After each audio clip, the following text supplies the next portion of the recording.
परंतु सर मी महाराष्ट्रामध्ये वेगवेगळ्या ठिकाणी फिरायचो, जायचो, मोठमोठ्या श्रीमंत लोकांच्या डोळ्यात मी अश्रू बघितले.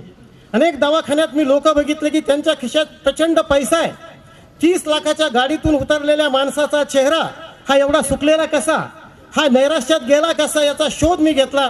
आणि तेव्हापासून मी ठरवलं, माझ्या अशिक्षित बापाने मला हे सांगितलं की विष्णू, जोपर्यंत तू शेवटचा श्वास घेत नाही तोपर्यंत या महाराष्ट्रातील, देशातील थोर, सर्वसामान्य, गरीब, श्रीमंत माणसाच्या चेहऱ्यावर हास्य फुलवण्याचं काम कर. हे समाजातलं अत्यंत महत्त्वाचं काम आहे. पण एकदा असंच सर रानात टिफन सुरू होती. हे सुरुवातीला मला सांगायला आवडेल, हसवण्याच्या नादामध्ये ते मी विसरून जातो.